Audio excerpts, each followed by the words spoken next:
The Zudah. You gotta love the Zudah, really. It's the underdog of the Xeon mobile suit history, and I like the underdog. Like a lot of people, we like to see the underdog struggle and triumph. Well, maybe not.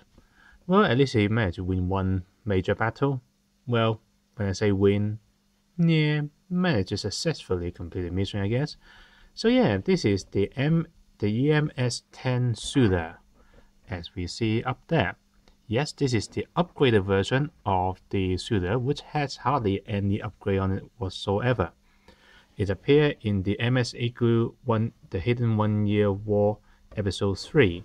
And, well, to actually know more about it, you have to watch MS-8. I recommend it.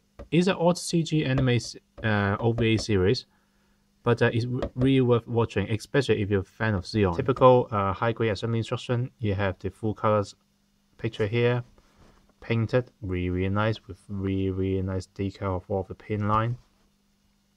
Some detail about it. Painting guide on the back with decal guide. Color scheme. A bit more. There is 4 units appearing in MSC Group, and you have all 4 of the color scheme and camo pattern available here for you to actually copy. Some very nice picture depicting the battle against the GM in MSC Group. Painting guide, some of the display of all of the weapon and gear and some of the history, and then the typical assembly instructions. Let's talk about stickers. Here is the typical clear stickers that the standard high grade usually come with. And let's put the camera a bit closer. As you can see, it's pretty nice, but yeah, I don't like the clear sticker because they just leave a really clear gap, a clear outline, no matter how you do it. So I'm getting a decal.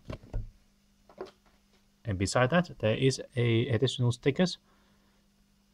This is a foil stickers, but the only thing that is on there are all matte standard color. And it's basically one for the eye, and I think the other 2 is for not a machine gun, but yeah, the anti-ship cannon. So yeah, the suit itself is a pretty nice mobile suit. You can see that it looks a little bit of an old style psionic suit. It looks pretty good next to the Saku, I would imagine. It actually looks a little bit more high-tech than the Saku. So yeah, it's very nice. It's molded in just 3 colors: the black, the light blue, and this orange color, which only got about 2 pieces in here. Oh, there is a clear visor, which I like. So yeah, articulation.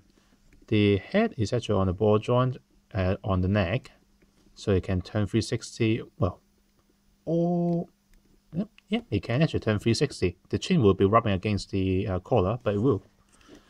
There is a joint on the inside of the body for the shoulder, so it can actually swivel out like this. It's on a pin, so it can go 360. The arm is actually on the polycap in there as well, so it can actually go out like that.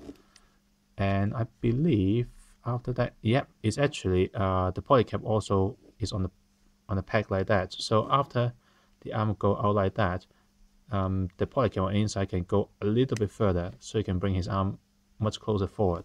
The arm is on a swivel like that, just underneath the shoulder. Ankle is 90 degrees, hand is on the ball joint. The waist is unlimited 360. The side skirt goes out about this much on both sides.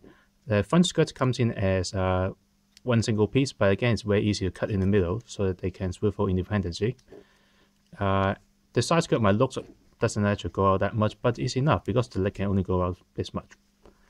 Can go forward that much, go back that much, because it's on the ball joint. The leg is on a double joint and it can bend really well. That's a very impressive bend. And the ankle is on 2 polycaps connected with a N-shaped bar. So with all of the total movement, the ankle can go back a little bit, but it can go forward quite a lot, like this. And its movement sideways is unrestricted as well.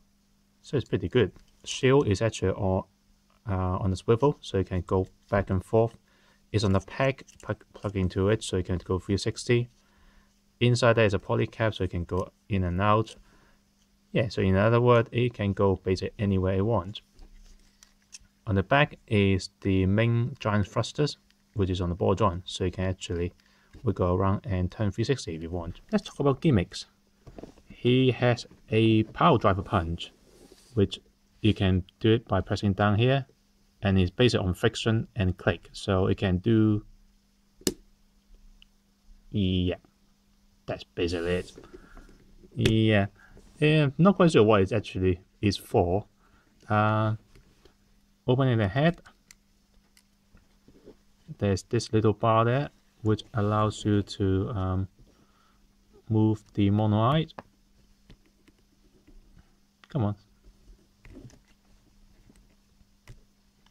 Yep, so you can actually look left, look right, or look straight forward, so you can actually, so his eye will be completely obscured by that bar in the middle. Talking about that bar, this head is the Unit 1 head. In this form, this is the Unit 1 head. Unit 2 and Unit 3 is a different piece, like this. And Unit 4, change the front bar to this one, which doesn't have the commander antenna, but use Unit 1's head cap. So it's basically Unit 1 with the antenna trim off. And this is the unit I would prefer, because I like Unit 4, because it's, I believe, is the one piloted by Cadillac Monocle. Monocle Cadillac. Yeah, one of the commanding officer in MSC group. The shield has a spike at the end, double spike, which can swivel out, and has a handle in there. So Zudah, one of the famous ability is maximum speed, so you can actually hold the shield arm spike and charge forward, and this can actually pierce through the GM, which is pretty impressive. And because of this swivel, it can actually go front and back quite a bit, so it's a pretty nice addition. In terms of weapons, Zudah comes with quite a lot. It can hold the I think it's a Stromfaust, which can, well, he can hold it, but he can also plug it on the back of the shield as a storage point, like that. He has the Saku Heat Hawk, because everyone else has one, and this can be mounted on either side of the leg. Also come with the Saku machine gun, which has a movable scope and a handle. He can hold it with the trigger holding hand, which is not those ones. Those are the standard holding hand for Heat Hawk and the Stromfaust. This is the trigger holding hand, which demonstrates to you the anti-ship rifle, which is a very impressive gun. In fact, I can't fit it into the screen because, oh, I was going to say that I can actually show it to you from there. But yeah, that's the length of the anti-ship rifle, well, anti-ship gun. It's a really impressive gun, and it's probably one of the driving points for buying a Zudah because of this gun. Anyway, the machine gun can be mounted on the side of the leg as well. Let's talk about the gun. The gun has a secondary handle, as you can see here. Whoops, upside down. The cartridge can be removed, and so is this one. The scope is static, but the stand leg is movable. So it's pretty nice gun. And with that stand, you can actually lean the whole Zudah onto the ground and have him doing sniper pose. To be honest, he is supposed to be the equivalent of a Saku 1.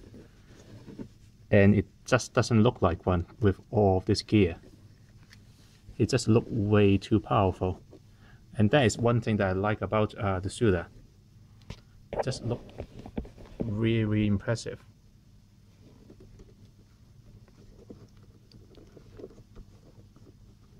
So this is basically it for the unpainted review of the Zudah. The next thing you'll know is that I will paint it into the Unit 4 EMS-10 Zudah. So join me in a second.